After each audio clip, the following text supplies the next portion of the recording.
You cannot keep a husband by monitoring every move he makes. I sit with my husband, we go through his phone, and sometimes nasty messages pop up. I don't even ask, and who is that? Because that's a sideshow for me.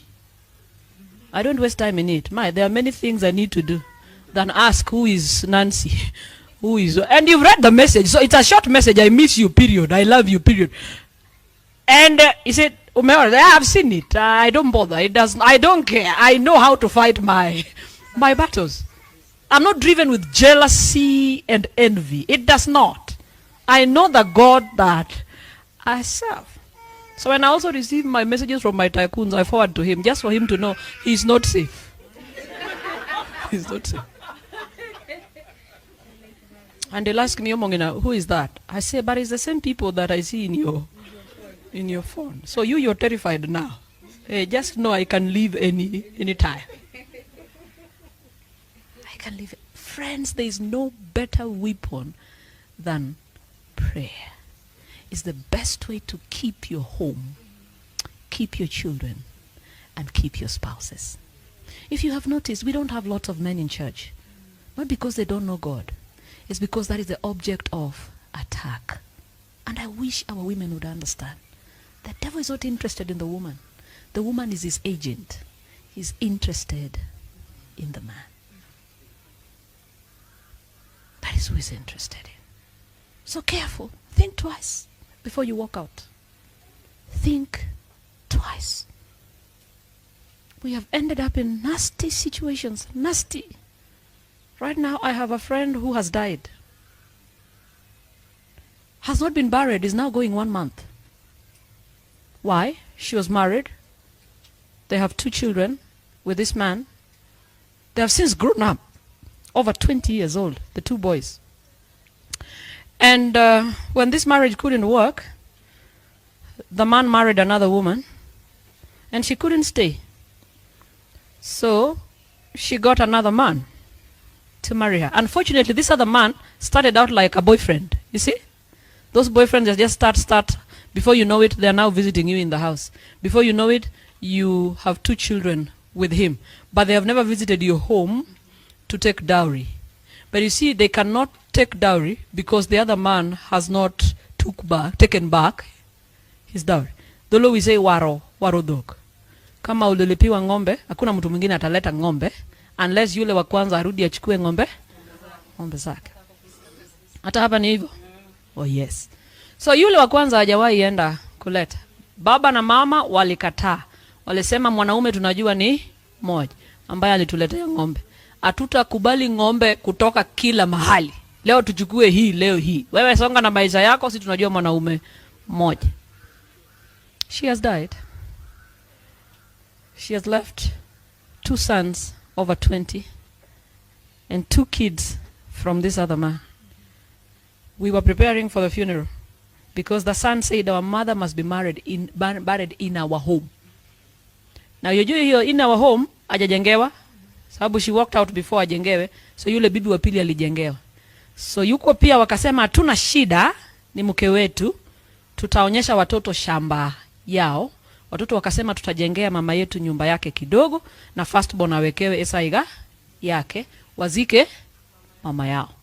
So hiyo ndio sisi tunajua tuko na plan, tuko nayo. Tunataka kuzika, tunachanga pesa. From nowhere, this other man shows up, goes to kwa kina msichana and asks to bury the woman. The father says, I've never seen you in my home apart from the other day when you came to help me bury my mother and my wife. You know, ini matanga tumezika watu wawili within 1 weekend. Baba ya msichana alipoteza mama yake asubuhi. So in the process of kufikiria what to do, bibi yake akafanya nini? So we buried the wife on Friday, buried the mother on Sunday.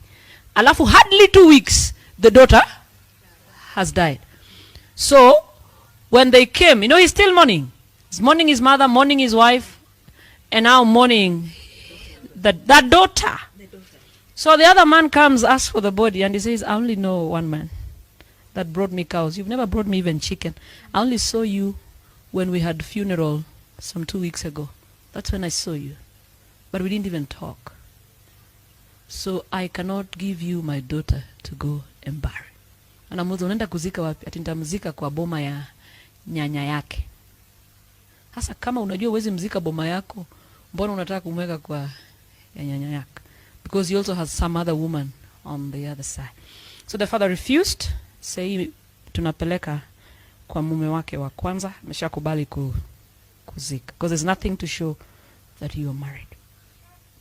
The next thing we know, the guy has filed a case in court.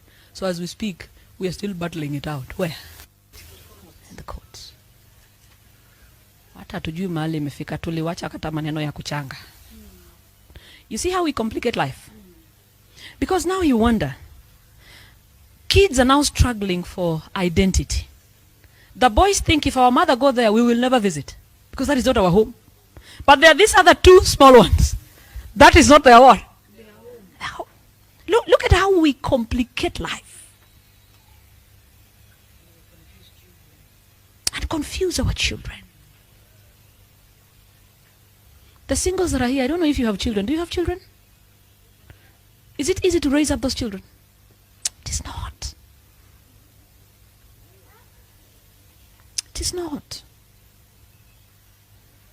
And I salute them at times when a single mother says, I have a 25-year-old raised up in a godly manner. I salute them. It is not easy.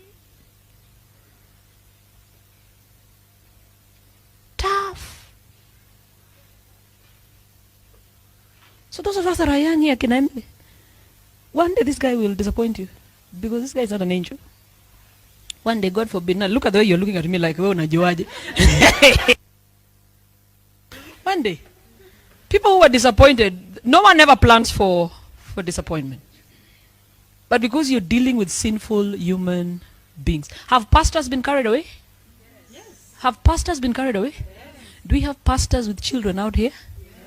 With church members?